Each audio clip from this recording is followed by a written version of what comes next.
Hey everyone, welcome to episode 3 of Training with Talia, Gators edition. And today we are here on the golf course and we're going to be interviewing Rylan Shem and learning a little bit about him, why he picked golf, UF, and then he's going to be teaching me. So let's get into it. All right, I'm out here with Rylan Shem.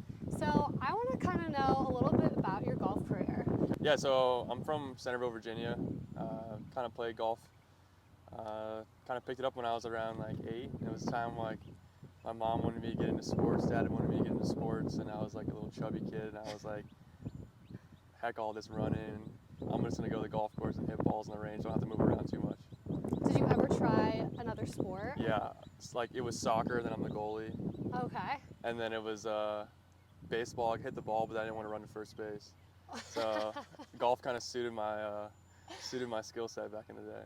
And was there ever a time you were playing in high school where you realized you wanted to play at the college level?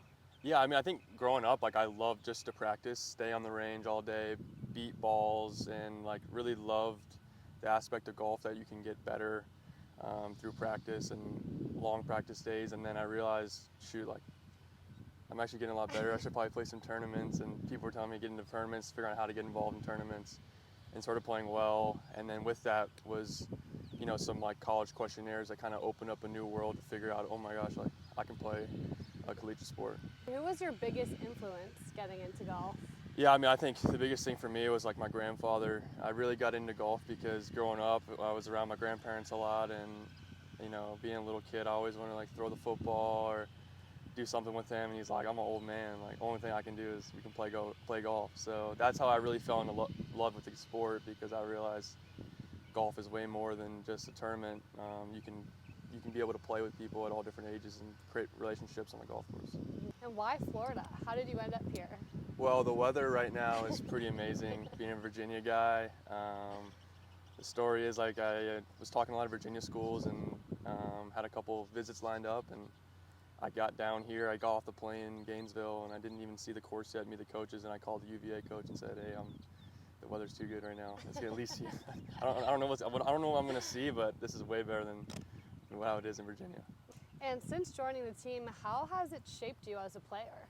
Yeah, I mean, the big thing is UF's super competitive golf team. You know, we have a high standard of what we expect from each other and expect from term results and how we compete, and that's just raised my level of commitment and, you know, maturity, realizing that you gotta tee it up and get to work, and it's not for the faint of heart. No, and I'm sure you and your team are pretty close, yes? Yeah, I mean, we're out here all day together, competing against each other, but also at the end of the day trying to help each other to make each other's team get better. And so we're out here all day, 7 hours more around each other. So it's a brotherhood. And do you have a favorite memory? I think all the memories I think the team would say is, you know, you had the team wins and stuff like that, but really it's just traveling with the guys, you know, spending times on the road together, just being able to create those bonds on the road, and even coming out here and be able to create bonds with the team and practice every day, and, you know, stories and, you know, getting to know these guys off the course is great as well. But, you know, being able to travel with them and be a part of that tournament on the road is a real special thing. And speaking of being with the team all the time, what is a day in the life as a player, or even kind of a week in the life? Yeah, a week in the life. During season, we work out 3 times a week at 6:15, and we've got the best strength coach in college golf, Marcus, and then a lot of guys, you know, we do some online school, but most guys are out of class by noon, and we get out here. We have team practice 3 or 4 times a week, and that starts around 1. But you know, most guys are out here either in the morning before classes or right after lunch, and we're here and grinding. Do you guys have a favorite tournament or course every year? The tournaments vary, but we do have some stuff that are in our schedule, but I think the biggest tournament that means the most to us is our home event, the Gator. It means a lot for us to defend on our home course and be able to represent Gator Nation. And where do you see yourself after graduation? Yeah, so I mean, a lot of people here, and especially me, like after graduation, you want to pursue professional golf, and I think this is another reason why you come to the University of Florida, to set yourself up to pursue professional golf. So I'm kind of on the outside here. What's something I could learn about the team I might not know? I think one thing is we have some a lot of guys, think about golf as maybe being an unathletic sport. We've got some real athletes on this team. We've got some strong guys, and we got some real athletes on this team. And another thing too is we've got some true characters on this team that make this team a lot of fun. Do you guys have any pregame rituals or good luck charms? Not really. I mean, individually, golfers are very superstitious. So there's maybe a couple superstitions, but as a team, not really. But individually, there are some superstitions. I think golf, like I said, is such an athletic sport. What's the hardest part when you go out there for a tournament? Is it the pressure, or tell me a little bit Yeah, I about mean, I that. think playing a tournament, you're carrying your own bag, and you're out here for 5 to 5.5 hours, and you're burning like 3,000 calories during the round. So you got to figure out. I mean, obviously you got to be in decent shape to be able to. But I think the biggest thing is like focus. Every single shot you're focusing, and it can become kind of mentally draining. Especially when you're in pressure.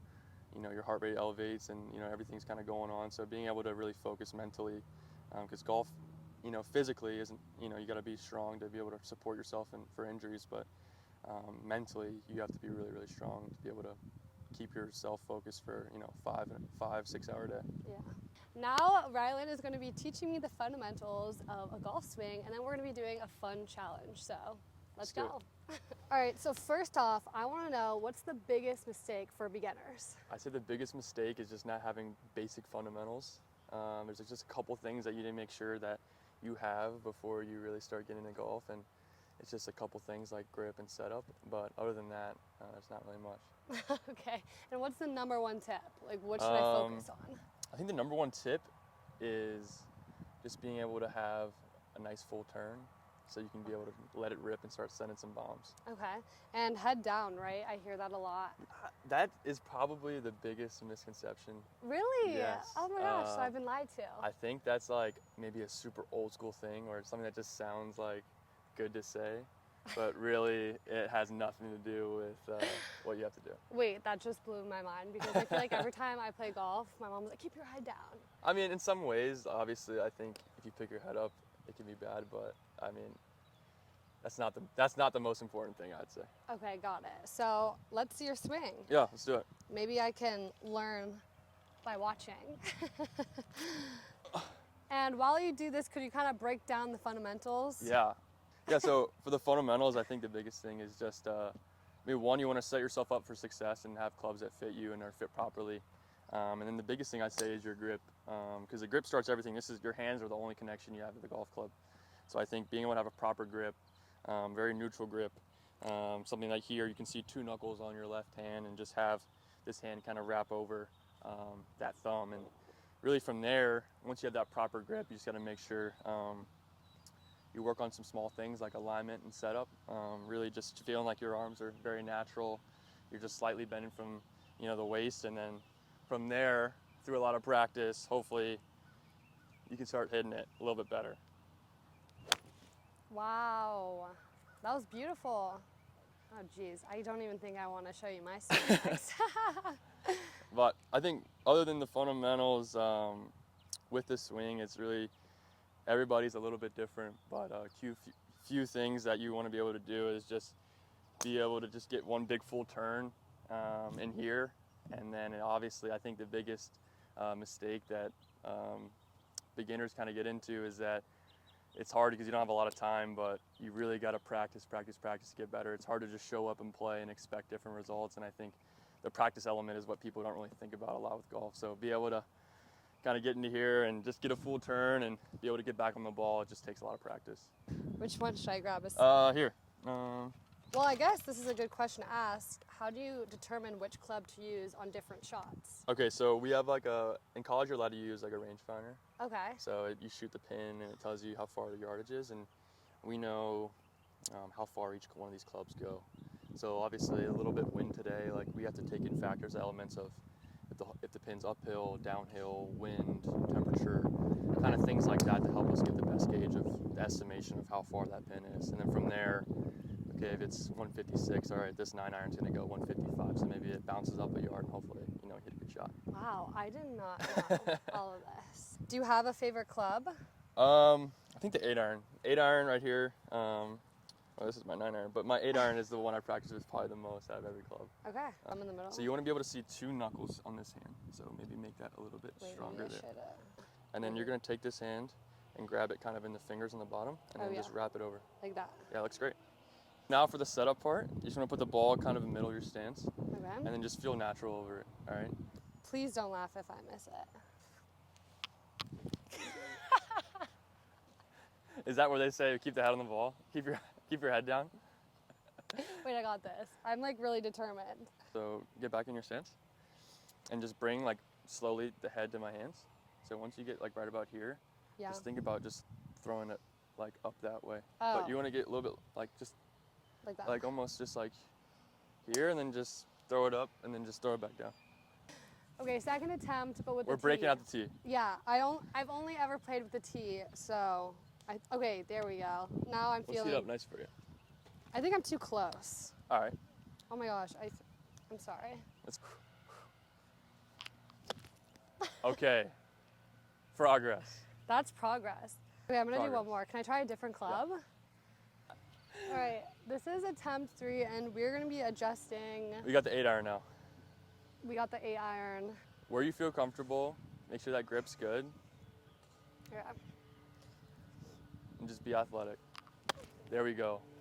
It was the club switch. It was the club. Okay, I feel like I have to do one more. Okay, let's do it. I just need to get it up in the air. Yeah, and as long as you make good contact, that club's gonna do the work for you and get that ball in the air.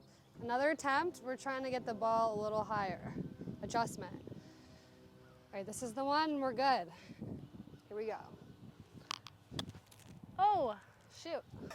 Like, that was pretty bad. That was even worse. Okay, I think we can wrap that up. That just shows how hard it is. It's not easy at all, and I've golfed a ton before. I mean, granted, I haven't golfed in months, but that was hard. Compared to let's see your swing one more time. This is a little compare and contrast. He is a D1 athlete for a reason. Guys, I swear, I'm good at golf. Oh my gosh, that was beautiful. Well, that is a little comparison, a regular person to a D1 athlete. Now let's just do a little competition. We're gonna go to the putting, test that out. We're gonna see who wins. Let's do it. Good. All right, so for the challenge, we're gonna have 5 putts, starting at 4 feet to 7 feet, and we're gonna see how many we make. Here we go. Let's do it. Wow. All right, 1. No. Oh, so close. Didn't Rory choke like that the other day? He did, in the but Masters? he still ended up winning, so it was fine. So it's fine. They only remember when you lose. Wow. The concentration. I see the line. All right. Oh, that was good. All right, you got 5. 3. Yeah, 3 out of 5. Now, let's see what I got. Once again, I'm not a golfer. Never claimed. All right, I'll give you a tip too. These are all about if you aim right edge of the hole, that's your line. All right. I'm gonna do a different camera angle. Real quick. If you don't have my camera woman with me, I'm just gonna do it this way. So it's a little change. Now it's my turn. Any tips? Just If you just hit it, if you hit it right here, this is the read. So if you start it here, they'll all kind of break in a little bit. All right. Ball number 1. That was close. Okay, close, yeah. Okay. Ball number 2. Right edge. Shoot. I adjusted too much. Adjusted too much. It's okay. Right in the middle of those. Jeez. Ball number 3. I'm feeling good about this. Yes! There we go. Ball number 4. 2 more. I got this. I could tie. Oh my, 1 more to tie. 1 more to tie. Oh gosh, The pressure. The pressure. 2 out of 5. That was a great effort. All right, so obviously Rylan won that competition, but I was close. Those are two great putts. How would you rank my playing today? You know, obviously I'd say you're a beginner and you see a lot of potential. Let's say that. A lot of potential. How long do you think it would take me to go D3? The D3? Yes. A couple of years under your belt. Fair. Well, that wraps up episode 3, and stay tuned for next episode. Thanks so much. Of course. Go Gators. Go Gators. Woo!